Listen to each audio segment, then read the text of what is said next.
अस्सलाम वालेकुम फ्रेंड्स, उम्मीद है आप सब खैर आफियत से होंगे। आज जो वीडियो मैं आपके साथ शेयर करूंगी वो है एनालिटिकल रीजनिंग से रिलेटेड। पार्ट 1 आपके साथ ऑलरेडी शेयर कर चुकी हूं मैं।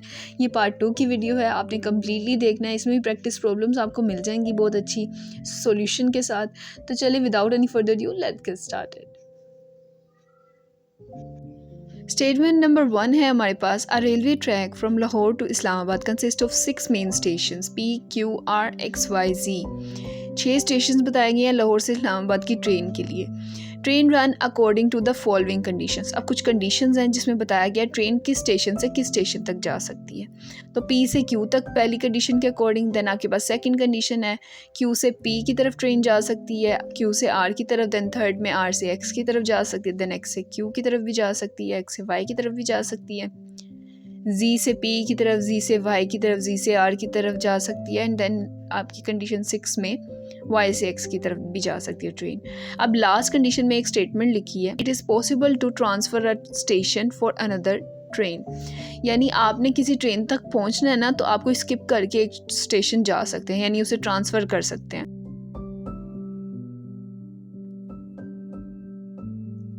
तो सबसे पहले जी हमारे पास हमें ये चीज़ पता है कि हमारे पास कितने स्टेशन हैं, 6 स्टेशन हैं। ठीक है, PQRXYZ ये हमें स्टेटमेंट में गिवन है कि हमारे पास 6 स्टेशन हैं। तो हम अब कंडीशंस को सिंबॉलिकली रिप्रेजेंट करते हैं। सिंबॉलिकली रिप्रेजेंट करने के लिए सबसे पहली कंडीशन हमारे पास क्या है कि हमारी P वाले स्टेशन से ट्रेन जाएगी Q की तरफ। ठीक है, तो मैं एरो को P से Q की तरफ बना रही हूँ। ठीक है, नेक्स्ट कंडीशन हमारी कंडीशन नंबर 2 है, Q से आगे ट्रेन ने जाना है P की तरफ और Q से R की तरफ भी ट्रेन जाएगी। तो Q से P की तरफ जाना है तो ट्रेन का एक Q से P की तरफ भी एरो लगाएंगे। और नेक्स्ट हमें एक और उन्होंने बताया स्टेशन जो कि है R। अब R को मैं इधर बताती हूँ, इसका रीज़न भी आपको मैं बताऊंगी कि यहाँ पर बनाने का R को मकसद क्या है। तो Q से जा रही है ट्रेन R की तरफ। उसके बाद आपकी थर्ड कंडीशन है, R से ट्रेन ने जाना है जी X की तरफ। X की तरफ ट्रेन ने जाना है तो R से हम एक रो लगाएंगे X की तरफ। नेक्स्ट आपके पास है कंडीशन 4 है आपके पास, X से Q की तरफ ट्रेन ने जाना है। तो X से Q की तरफ जाना है तो ये रो X से Q की तरफ जाएगा। ठीक है, अब नेक्स्ट आपकी कंडीशन है जी X से Y की तरफ। X से Y की तरफ तो एक और स्टेशन है आपके पास Y है, X से Y की तरफ जा रही है आपकी ट्रेन। एंड उसके बाद आपकी कंडीशन 5 है। कंडीशन 5 में आपकी ट्रेन जाएगी जी Z से P की तरफ। अब एक नया स्टेशन इंट्रोड्यूस हुआ है और वो Z है। Z मैं इधर नहीं डाल सकती, मुझे बहुत अजीब तरीके से रो P तक लाना पड़ेगा। तो मैं P के करीब ही Z को लिखूंगी, जिस तरह मैंने R को लिखा था, यही रीज़न था R को लिखने का भी। तो Z से ट्रेन ने जाना है P की तरफ। ठीक है, तो Z से P की तरफ हो गया। उसके बाद Z से ट्रेन Y की तरफ भी जाएगी। तो इसलिए अब ये लिखने का फ़ायदा है, यहाँ पर हमें समझ आती है कि ये इस तरह से लिखने का क्या रीज़न था। ठीक है, तो Z से ट्रेन जाएगी, तो Z से ट्रेन Y की तरफ भी जाएगी। उसके बाद आपकी Z से R की तरफ भी जाना है ट्रेन ने। तो ये अब रीज़न फाइनल यहाँ पर लिखने का मकसद R के साथ Z को था कि मैं अगर R यहाँ लिखती तो बहुत मेस्ड अप एरो होते, तो मैंने इस तरह से एरो बनाने हैं कि मुझे इजीली समझ आ सके। तो Z से R की तरफ भी जाएगी ट्रेन। नेक्स्ट आपकी कंडीशन 6 है। कंडीशन 6 के अकॉर्डिंग Y से X की तरफ ट्रेन ने जाना है, यानी कि ये भी 2 वे है, Y से X की तरफ जाएगी। तो ये थे सारी कंडीशंस। फाइनल मैं आपको दिखा देती हूँ इसका लुक। अब हमारे पास क्वेश्चन नंबर 1 है, the complete and accurate listing of stations from which it is possible to reach R with one transfer. अब हमने इस क्वेश्चन को सॉल्व करना है। सबसे पहले इसके अंदर हमें एक कंडीशन गिवन है कि हमने वन ट्रांसफ़र के साथ आर तक पहुंचना है। तो इसके सॉल्यूशन की तरफ जाते हैं।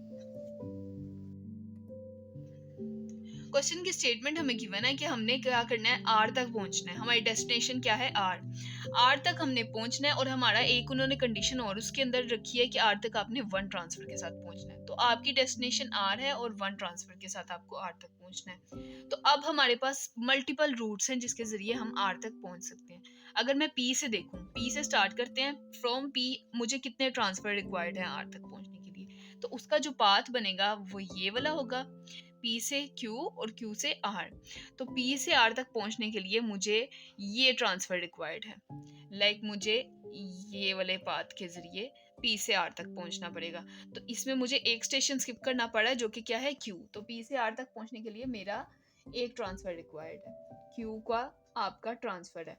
उसके बाद आपको Q से R तक अगर पहुंचना है, तो Q से R तक अगर मुझे पहुंचना है तो मेरा ये पाथ आप देख सकते हैं, Q से R का पाथ बिल्कुल डायरेक्ट है। तो यहाँ पर मुझे कोई ट्रांसफ़र रिक्वायर्ड नहीं है, there is zero transfer from Q to R। फिर अगर मुझे X से R तक पहुंचना है, मैं यहाँ से नहीं जा सकती क्योंकि ये अरो R से X की तरफ है। तो X से R तक पहुंचने के लिए मुझे X से Q फिर Q से R की तरफ जाना पड़ेगा।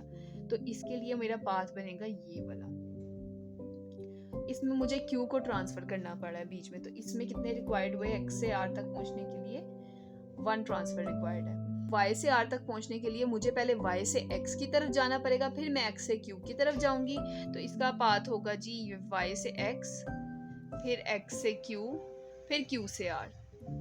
Y से अगर मुझे R तक पहुंचना है तो ये जो पाथ है Y से R तक पहुंचने का है, जिसमें मैं Y से X और फिर X से Q और फिर Q से R तक पहुंचूंगी। Y से R तक पहुंचने के लिए मेरे पास X भी स्किप होगा और Q भी स्किप होगा। तो ये 2 ट्रांसफर्स रिक्वायर्ड हैं Y से R तक पहुंचने के लिए। तो यहाँ पर आ गया जी 2। अब मुझे अगर Z से R तक, मेरे पास लास्ट ऑप्शन कौन सा है कि मैं Z से डायरेक्ट R तक पहुंचूं। तो ये पाथ आपको नजर आ रहा है, ये डायरेक्ट है Z से R वाला, तो मैं डायरेक्ट इस तक पहुंच सकती हूँ, कोई ट्रांसफर रिक्वायर्ड नहीं होगा इसके अंदर। तो ये 0 हो गया जी। तो अब मुझे ये फाइंड आउट करना था कि एक ट्रांसफर के साथ मेरे पास कौन कौन से ऑप्शंस अवेलेबल हैं। तो हम ये देख सकते हैं कि P, Q, X, Y, Z में से हमारे पास एक P है और दूसरा X है।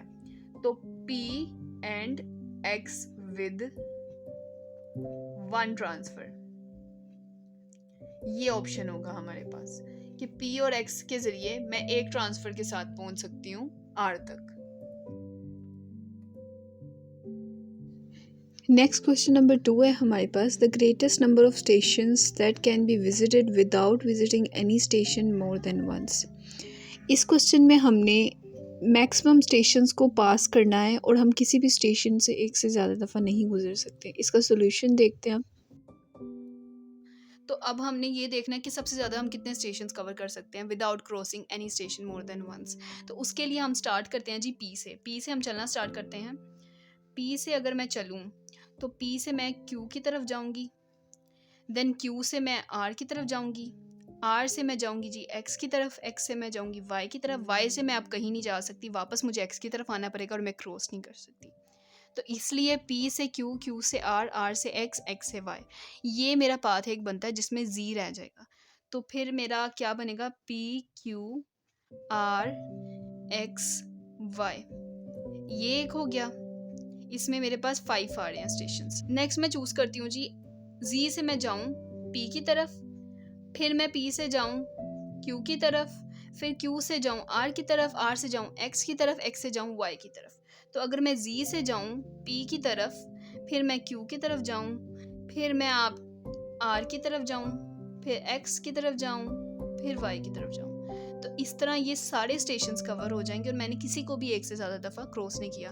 तो ग्रेटेस्ट नंबर ऑफ स्टेशंस, मेरे मैक्सिमम स्टेशन 6 ही हैं, तो इसलिए greatest number of stations that can be visited without passing any station more than once, तो उसमें आपके पास नंबर आ जाएगा जी 6 स्टेशंस हैं जी।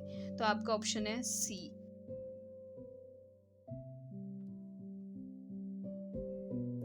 नेक्स्ट क्वेश्चन नंबर 3 है, the trip that requires greatest number of transfers. अब हमारे पास ऑप्शंस गिवन है, इन सब ऑप्शंस में से हमने वो ऑप्शन चूज़ करना है जिसमें हमें सबसे ज़्यादा स्टेशंस को ट्रांसफ़र करना पड़ रहा है। तो सोल्यूशन की तरफ चलते हैं।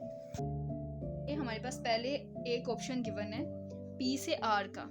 P से R का अगर मैं ऑप्शन देखूं तो P से R में मुझे Q को ट्रांसफ़र करना पड़ेगा। तो P से R में मेरा कितना ट्रांसफ़र होगा?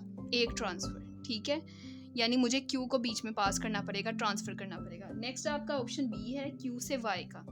अब हम वो Q से Y का ऑप्शन देख लेते हैं। Q से Y के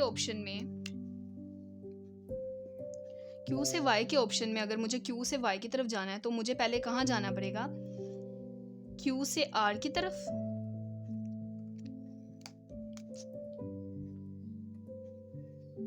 तो पहले मुझे Q से R की तरफ जाना पड़ेगा और फिर R से मैं जाऊंगी X पर और X से Y पर। तो Q से Y तक जाने के लिए मुझे R और X को बीच में ट्रांसफ़र करना पड़ेगा। तो Q से Y में मेरे कितने ट्रांसफ़र्स हो गए जी? 2 ट्रांसफ़र्स Q से Y की ट्रिप में। नेक्स्ट आपके पास ऑप्शन है Z से R का। Z से R के ऑप्शन में आपके पास डायरेक्ट है चूँकि पाथ, तो इसके लिए आपके पास कौन से ट्रांसफ़र्स हुए? कोई भी नहीं, 0 ट्रांसफर्स हुए। नेक्स्ट आपके पास ऑप्शन है Z से Y का। Z से Y के ऑप्शन में भी आपके पास पाथ डायरेक्ट है, तो आपका 0 ट्रांसफ़र हुआ इसमें भी। तो सारे ऑप्शंस के लिहाज से हमने देख लिया कि ट्रांसफ़र्स कितने करने पड़े हैं स्टेशन हर ऑप्शन में। तो सबसे ज़्यादा चूँकि हमारे पास कौन सा ऑप्शन आ रहा है ट्रांसफ़र्स का, 2 ट्रांसफ़र्स का ऑप्शन है Q से Y वाला। Q से Y तक जाने के लिए मुझे पहले Q से R फिर X फिर Y तक जाना पड़ेगा। तो 1 और 2 ये 2 स्टेशंस ट्रांसफ़र हो रहे थे, R और X ट्रांसफ़र हो रहे थे, तो इसका करेक्ट ऑप्शन है Q से Y जो है वो ग्रेटेस्ट होगा। ठीक है। नेक्स्ट स्टेटमेंट नंबर 2 है हमारे पास, at UNC university students of economics must complete a total of 12 courses selected from 3 different parts of the syllabus. 12 courses select करने हैं 3 parts में से। वो 3 parts हैं comparative economics, environmental economics and regional economics in order to graduate. The student must meet the following requirements. कुछ उन्होंने course distribution की requirement हमें मेंशन की हैं, कंडीशंस बताई हैं और 12 कोर्सेज कंप्लीट करने के लिए कहा गया। अब हम इसकी कंडीशंस देख लेते हैं। कंडीशन नंबर 1 के according at least 6 of the required 12 courses must be from the environmental economics. 6 courses आपके इन्वायरमेंटल इकोनॉमिक्स में से होने चाहिए। सेकंड कंडीशन है आपके पास at least 5 of the required 12 courses must be from comparative economics and regional economics.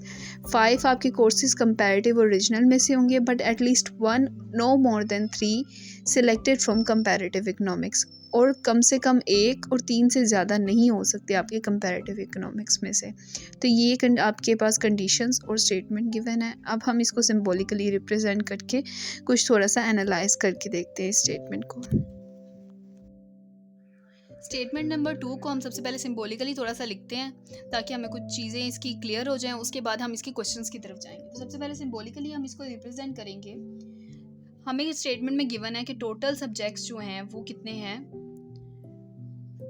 Total subjects हैं जी 12। ठीक है। अब उन 12 सब्जेक्ट की डिस्ट्रीब्यूशन कुछ इस तरह से दी गई है, ये आपके 3 पार्ट्स में डिवाइड किए गए हैं। ठीक है।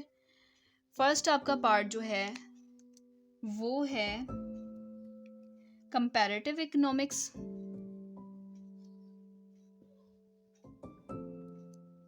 सेकंड आपका पार्ट है जी इन्वायरमेंटल का, इन्वायरमेंटल इकोनॉमिक्स का सेकंड पार्ट है, एंड थर्ड आपका रीजनल का पार्ट है, रीजनल इकोनॉमिक्स। ये आपको 3 पार्ट्स गिवन है। अब स्टेटमेंट में हमें बताया गया कि आपको 12 सब्जेक्ट्स को क्लियर करना है और ये आपके 3 पे कंसिस्ट करते हैं। ये 12 सब्जेक्ट्स इन तीनों से मिलकर बनते हैं ये 12 सब्जेक्ट्स। तो आपको कंडीशंस गिवन है। कंडीशन 1 के according at least 6 of the required 12 courses must be from the environmental economics, यानी टोटल जितने हैं उनमें से जो आपके 6 है ना, ये टोटल आपके 12 हैं। अब 12 में से आपके 6 जो है ना वो आपके इन्वायरमेंटल में से होंगे। उसके बाद आपकी सेकंड कंडीशन क्या है, at least 5 of the required courses must be from the comparative economics and regional economics. अब इन दोनों का ना कंबाइन आपको बताया गया है, कंबाइन इन दोनों के 5 कोर्सेज हैं। ठीक है। 5 कोर्सेज कंबाइन जो है ना वो कंपैरेटिव और रीजनल में से होंगे, यानी कुछ इसमें से कुछ इसमें से। अब उसकी उन्होंने थोड़ी सी और इलैबोरेट किया condition, but at least 1 no more than 3। इसके लिए उन्होंने कंडीशन बताई है लीस्ट में 1 और नो मोर देन 3। 1 से 3 के बीच में ये आपका लीस्ट है और ये आपका मैक्सिमम है। 1 no more than 3 selected from comparative economics. तो आपके पास ये सब्जेक्ट की डिस्ट्रीब्यूशन है। अब आपको कंप्लीट करने हैं 5। अब आपको ये गिवन है कि 5 होंगे इन दोनों को मिला के। अगर आप इधर से 1 चूज़ करते हो, लीस्ट में इन्होंने कहा है 1 होगा, तो इधर से 1 चूज़ होगा, तो यहाँ से आपके मैक्सिमम 4 चूज़ कर सकते हो आप जब 1 यूज़ करोगे इधर। और इधर आपके पास जब आप 3 चूज़ करोगे मैक्सिमम, तो यहाँ पर आपके पास कितना चांस बनता है 2 का।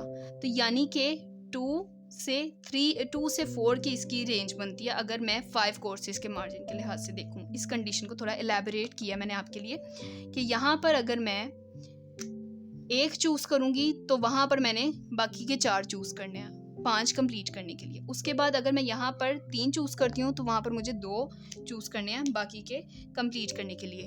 तो ये आपकी जी बन जाती है 2 से 4 की रेंज। अब हमारे पास क्वेश्चंस हैं जो उनकी साइड पे चलते हैं। क्वेश्चन नंबर 1 पे स्टार्ट करते हैं। क्वेश्चन नंबर 1 है हमारे पास, the minimum number of regional economic courses required to fulfil the course distribution requirement is.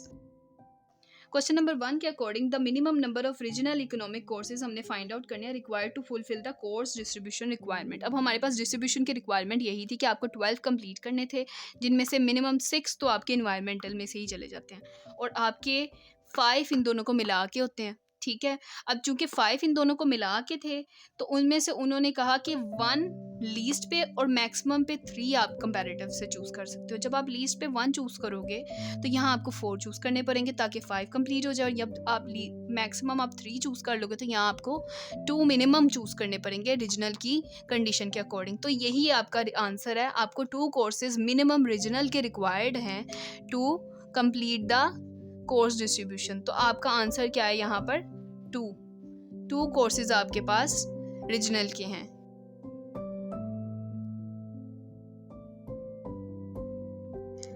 Question number 2 is, if the student has completed 6 environmental economic courses and 1 regional economic course, the possible group of courses to fulfill the course distribution requirement must include at least। Options हमें given है। हम सबसे पहले statement को analyse कर लेते हैं तो इसके सॉल्यूशन की तरफ चलते हैं। अब हमें स्टेटमेंट में चूँकि गिवन है कि 6 एनवायरमेंटल इकोनॉमिक्स के कोर्स स्टूडेंट ने कंप्लीट कर लिए हैं, तो 6 एनवायरमेंटल के कोर्स कंप्लीट हैं और साथ ये भी मेंशन है कि एक रीजनल का कोर्स भी उसने कंप्लीट किया। तो उसने कोर्स डिस्ट्रीब्यूशन को कंप्लीट करने के लिए कितने मजीद कोर्सेज करने हैं, बड़ा ही क्लियर है। मैं आपको ऑलरेडी बता चुकी हूँ कि 2 मिनिमम रीजनल के कोर्सेज हैं, वो उसे कंप्लीट करने की ज़रूरत है कोर्स डिस्ट्रीब्यूशन के लिए। तो 2 मिनिमम है, उसने एक ऑलरेडी किया है, तो एक रीजनल को इकोनॉमिक्स का कोर्स वो मजीद करेगा तो उसकी पेपर कोर्स डिस्ट्रीब्यूशन उसकी कंप्लीट होगी। तो इसका करेक्ट ऑप्शन है 1 रीजनल इकोनॉमिक कोर्स।